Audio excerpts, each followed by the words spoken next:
السلام علیکم، امید کرتی ہوں آپ سب خیریت سے ہوں گے۔ آج ہم حضرت ذوالقرنین کے بارے میں جانیں گے۔ اس سے پہلے اگر آپ انبیاء کرام کی کہانیاں سننے میں دلچسپی رکھتے ہیں تو چینل کو سبسکرائب کریں، اور اگر ویڈیو آپ کو پسند آئے تو اسے لائک اور شیئر ضرور کریں۔ تو چلیے چلتے ہیں کہانی کی طرف۔ دنیا میں ایسے 4 بادشاہ گزرے ہیں جنہوں نے اپنے دور حکومت میں پوری دنیا پر حکومت کی، جن میں سے 2 مسلمان تھے اور 2 غیر مسلم۔ مسلمانوں میں ایک حضرت سلیمان اور دوسرے حضرت ذوالقرنین تھے۔ ذوالقرنین ایک مسلمان بادشاہ تھے۔ ان کا اصل نام سکندر تھا۔ یہ وہ سکندر اعظم نہیں ہے، کیونکہ سکندر اعظم ایک کافر اور غیر مسلم تھے۔ حضرت ذوالقرنین ایک مسلمان اور نیک انسان تھے۔ یہ سام بن نوح کی اولاد میں سے تھے۔ آپ کوئی نبی نہیں تھے، پر ایک نیک انسان تھے جن کا ذکر اللہ نے قرآن میں بھی کیا۔ قرآن پاک میں سورہ کہف میں اللہ نے حضرت ذوالقرنین کے 3 بڑے سفروں کے بارے میں بیان کیا ہے۔ پہلا سفر انہوں نے آب حیات کی تلاش میں کیا۔ آپ کے ساتھ حضرت خضر علیہ السلام بھی تھے۔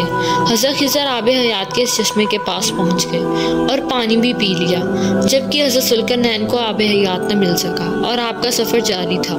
آپ چلتے چلتے ایسے مقام تک پہنچے جہاں دنیا کا اختتام ہوتا ہے، اور وہاں ان کو ایک عجیب قوم ملی۔ آپ نے انہیں اسلام کی دعوت دی۔ ان میں سے کچھ لوگوں نے دین کے پیغام پر عمل کیا۔ اب آپ نے اپنے دوسرے سفر کا آغاز کیا۔ آپ نے مشرق کی طرف سفر کیا اور اب وہاں پہنچے جہاں سے سورج طلوع ہوتا تھا۔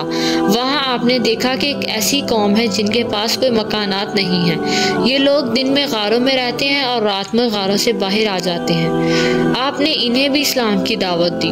کچھ لوگ ایمان لے آئے۔ آپ نے اب تیسرے سفر کا آغاز کیا، یہاں تک کہ چلتے چلتے آپ 2 پہاڑوں کے درمیان پہنچے۔ وہاں بھی ایک عجیب قوم آباد تھی۔ انہوں نے حضرت ذوالقرنین سے اشاروں میں بات کرتے ہوئے یاجوج ماجوج کے مظالم کے بارے میں بتایا۔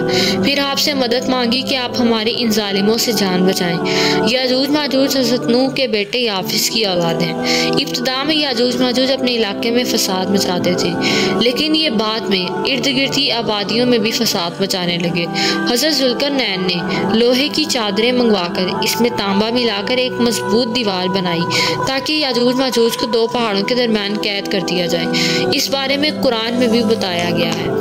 حدیث پاک میں آتا ہے کہ قیامت کے قریب یاجوج ماجوج اس دیوار کو توڑنے میں کامیاب ہو جائیں گے اور زمین پر فساد مچائیں گے، جبکہ حضرت عیسیٰ تمام مسلمانوں کو لے کر کوہ طور پر چلے جائیں گے۔